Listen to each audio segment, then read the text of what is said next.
So I guess overall it couldn't hurt, but it's probably going to be a waste of your time. Yeah, it's a gamble, but it couldn't hurt.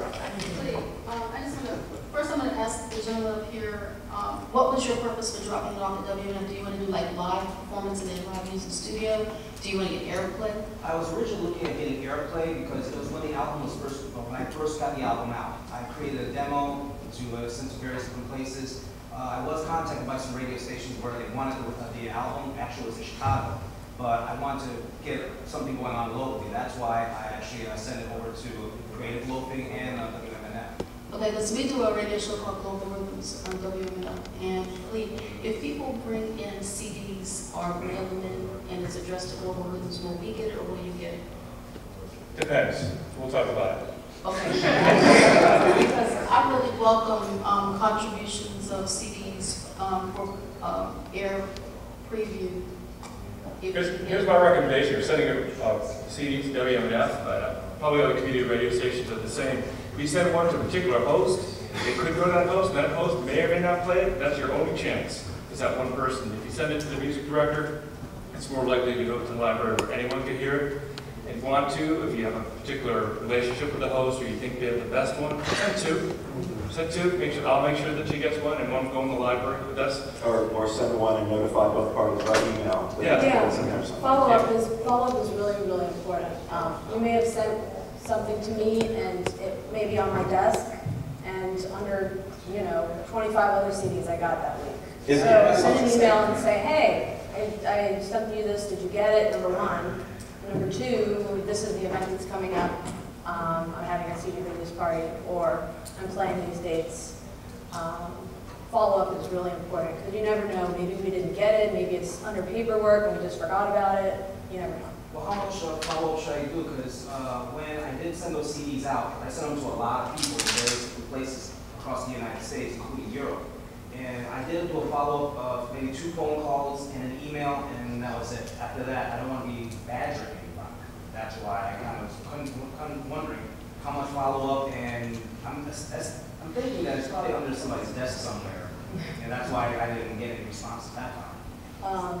I think it's going to vary. Yeah. For me, 1 to 2 emails would be good. I would say that 1 email probably isn't enough. I mean, if you send an email and a month has gone by, I would definitely, it wouldn't be badgering to do a follow-up after that at all. Okay. And one thing, this seems like everyone would know this, but when you send a CD, a professional looking CD definitely would do better with a spine and liner notes and stuff like that. But even at WMNF sometimes we'll put those CDs where someone just wrote on a current CD. At least put your name in the title of the song. Because sometimes we just get a CD with maybe just the name.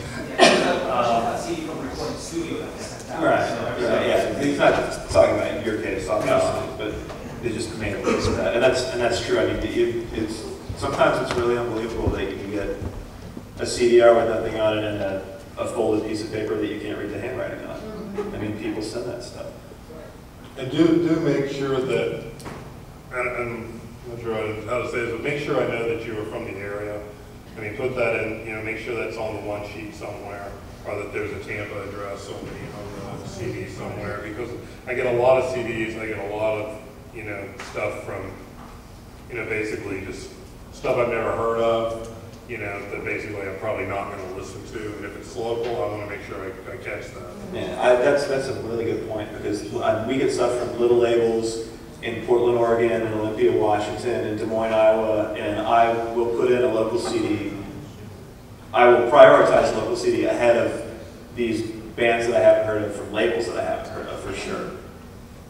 Another little trick that works with me, I don't know about you guys, but if there's a post-it note on the CD that says "Flea," could you give this a listen and you sign it? I mean, it seems like you paid attention to what's going on. It's like maybe I met you. That's the fake presumptuous move. Yeah. He'll think that we hung out one night. Yeah.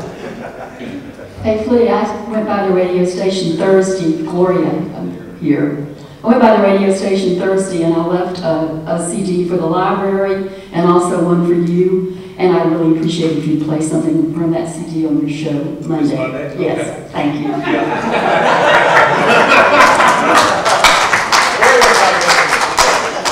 We always make good copies.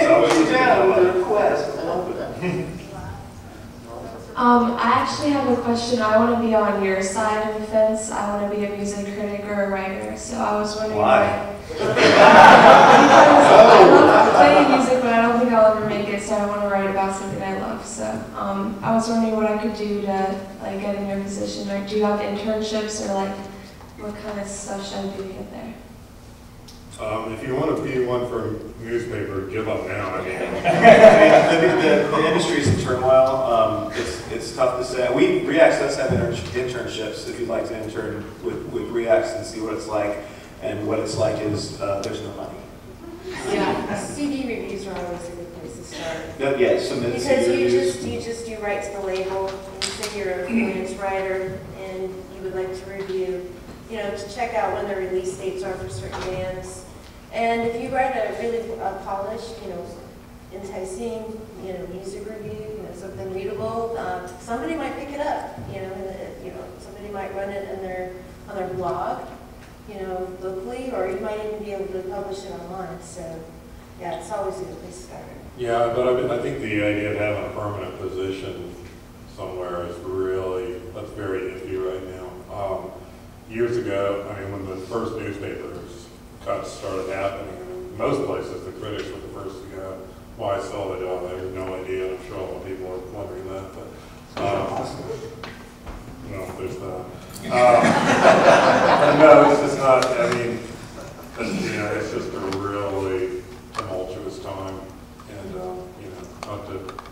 not to destroy your hopes and dreams, but it's part of what it is. I mean, a great way to start is to do reviews, start your own blog. Even if you only have like 6 people reading your blog, and even if it's just CD reviews and live show reviews, it's a place to send people when you write to them and ask for internships or ask if you can contribute to the magazine. You can say, I have this stuff here, take a look at it. And that, I mean, I would recommend that for anybody who wants to start doing writing of any kind, is start to build an easily accessible body of work that you want to check out. I mean, I think there's always going to be a place for it, but I think getting paid for it is going to be the question mark. Yeah, it's become more of a multi-position I believe Laura position. Are you all under any kind of pressure to not write about the same stuff? Like sometimes I feel bad if I'm in a hurry and I just send you all the same information at the same time. Is that a bad thing? No. No. I mean, I know you all know each other, we all know each other. They talk about us when we're not around. No, we don't. Yeah, we do. When you're talking about bigger features, like cover features or whatever, I think that sometimes we don't want to go chasing the same stuff. But as far as community events and local bands, I don't really think that we go, well, they wrote about it, so we're not going to write about it. No, not at all. It's because we're all different publications and we have different audiences. REAX has a different audience than the Tampa Tribune, and WMNF. So no, I mean, what else are you going to do? Make 5 different CDs? Collectors.